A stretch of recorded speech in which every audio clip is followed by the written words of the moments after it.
होशियार सिंह जी जो कि पूर्व विधायक हैं देहरा चुनाव क्षेत्र के, उनके ऊपर जो एफआईआर दर्ज हुई है वो राजनीतिक दबाव में हुई है और ऐच्छिक निधि का दुरुपयोग का किसी ने आरोप लगाया है।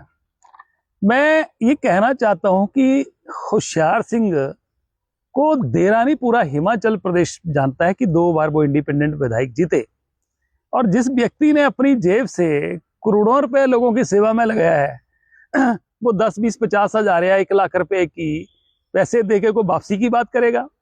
उसके पीछे कारण कुछ और हैं। कारण ये है कि जैसे ही होशियार सिंह जी देहरा चुनाव क्षेत्र में सक्रिय हुए, उन्होंने देहरा में सरकार की नाकामियों को उजागर करना शुरू किया तो मुख्यमंत्री असहज हो गए, असुरक्षित हो गए, क्योंकि वहां से उनकी धर्मपत्नी विधायक है। जब विधायक पूर्व में रहा विधायक और भारतीय जनता पार्टी का वहां से प्रत्याशी प्रश्न चिन्ह खड़ा कर रहा है कि आखिर सरकार उनकी है, काम क्यों नहीं हो रहे हैं, जो लोगों के साथ वायदे किए वो पूरे क्यों नहीं हो रहे हैं। और होशियार सिंह जी अगर ये प्रश्न उठा रहे हैं कि जब 2024 में उपचुनाव हुआ तो कांगड़ा बैंक से 66 महिला मंडलों को 50-50 हजार रुपया कोड ऑफ कंडक्ट में जो दिया वो कैसे दिया। मुख्यमंत्री जी से मैं निवेदन करना चाहता हूं कि आप इतने दरियादिली चुनावों में हो गए हैं देहरा पे, तो आप पूरे हिमाचल के जो महिला मंडल है उनको भी 50-50 हजार दे देते। एफआईआर इस बात की दर्ज होनी चाहिए था 2024 में, मुख्यमंत्री में थोड़ी बहुत भी नैतिकता होती तो इस बात की होनी चाहिए कि गैर कानूनी तरीके से संविधान की धज्जियां उड़ा के कोड ऑफ कंडक्ट में 66 महिला मंडलों को अपनी धर्मपत्नी को जिताने के लिए कांगड़ा बैंक पर दबाव बनाकर 50-50 हजार देकर 35 लाख रुपया जो है वो महिला मंडलों को कैश फॉर वोट के रूप में दे दिया गया। एफआईआर इस बात की दर्ज होनी चाहिए थे।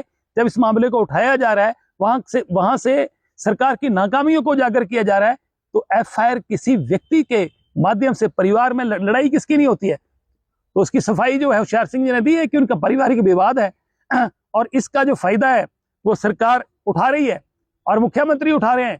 तो मुझे लगता है मुख्यमंत्री जिस तरीके से उनको टाइटल मिला है कि एफआईआर दर्ज करने वाले मुख्यमंत्री, अच्छा होता है कि जितनी एनर्जी उन्होंने नेगेटिव कामों में लगाई हुई है और यही सोचते रहते हैं किसका क्या करना है, तो इससे बेहतर होता कि वो अपनी एनर्जी को प्रदेश में दी गई गारंटियों को पूरा करने में लगाते, तो प्रदेश के लोग उनकी सराहना भी करते।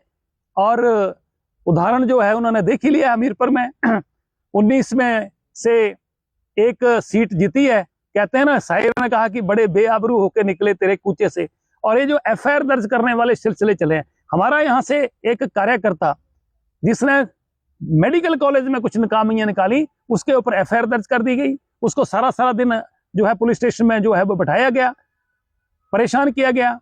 वो कहते हैं ना, किसी शायर ने कहा है कि वो समुद्र को खंगालने में लगे हैं, वो कमियां निकालने में लगे हैं, जिनके खुद के लंगोट फटे हुए हैं वो पगड़ी उछालने में लगे हुए हैं। तो इनका काम तो ये हो गया है।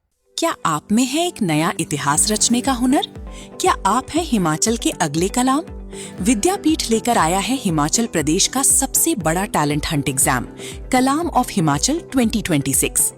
तलाश है एक और कलाम की, जहां आपको मिल सकती है 50 लाख रुपए तक की स्कॉलरशिप और 20 लाख रुपए तक की नकद पुरस्कार। यही नहीं, स्टेट टॉपर को मिलेगा पूरी 2.5 लाख रुपए तक का मेगा रिवॉर्ड।